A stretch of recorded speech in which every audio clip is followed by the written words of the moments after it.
PDIP sindir si biru lepas dari pemerintah, politisi Nasdem, ada apa di otak dan hati mereka? Tribunnews.com. Politisi Partai Nasdem, Ahmad Effendi Carye merespon sindiran Sekjen PDIP Hasto Kristianto mengenai Partai Biru lepas dari pemerintahan. Menurutnya, tidak ada niatan Nasdem lepas dari pemerintahan, meski telah menetapkan Anies Baswedan sebagai bakal Capres 2024 pilihan partainya. Gus Coy, sapaannya, menjelaskan sindir-menyindir di dunia politik adalah hal biasa. Hanya saja, perlu adanya pemahaman dan penjelasan agar tidak memperkeruh suasana. Cuma kita harus kembali kepada substansi, kembali kepada makna yang sesungguhnya bahwa Nasdem berkoalisi dengan pemerintahan sekarang itu kan hasil pemilu 2019 sampai 2024. Jadi itu Nasdem, saya kira selama mendukung Jokowi tidak pernah aneh-aneh, kata Gus Coy dikutip dari tayangan Kompas TV, Selasa, 11 Oktober 2022. Ia menyebut komitmen Nasdem untuk membela pemerintahan tidak berubah dari Pilpres 2014 hingga saat ini. Nah itu yang harus diketahui, harus menjadi komitmen bersama dan itu juga harus dipahami oleh koalisi yang lain, kata Gus Coy. Gus Coy berharap semua pihak tetap menyebarkan nilai positif, meskipun dia berada di pihak yang pro kontra sekalipun. Jangan membuat pesemon-pesemon atau ledekan-ledekan yang sesungguhnya merusak psikologi, merusak hubungan. Sekjen PDIP ini kan sering melakukan statement yang memiliki makna yang kurang bersahabat.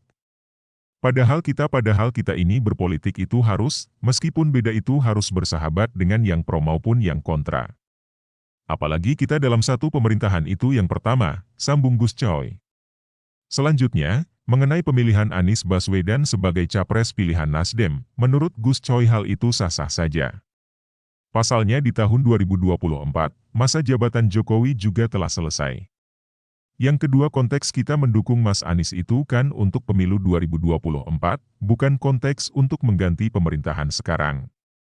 Ketika kita terpisah atau berpisah dari pemerintahan Jokowi setelah 2024 itu kan memang Jokowi sudah tidak presiden lagi, jelas Gus Coy. Kemudian ada lagi, beberapa partai lain telah membuat koalisi terlebih dahulu. Seperti diantaranya Koalisi Indonesia Bersatu, KIB, ada Prabowo dengan PKB. Gus Coy pun mempertanyakan mengapa mereka yang berkoalisi tidak dianggap anti pemerintahan. Ada apa di otak dan hati mereka itu, ada apa? Karena setiap narasi itu mencerminkan hati dan pikirannya, apakah buruk atau baik, jelas Gus Coy. Pernyataan Hasto Kristianto. Sebelumnya, Hasto Kristianto menyindir bendera biru disobek untuk tetap menggantikan bendera merah putih di Hotel Yamato dulu. Pada saat di Hotel Yamato, bendera merah, putih, biru, yang warna birunya itu dilepas. Dan ternyata birunya di pemerintahan Pak Jokowi sekarang juga terlepas karena sudah punya calon sendiri, kata Hasto dikutip dari Kompas TV. Tentu sindiran ini mengarah pada Nasdem yang lebih dulu memilih Anies Baswedan sebagai bakal Capres 2024.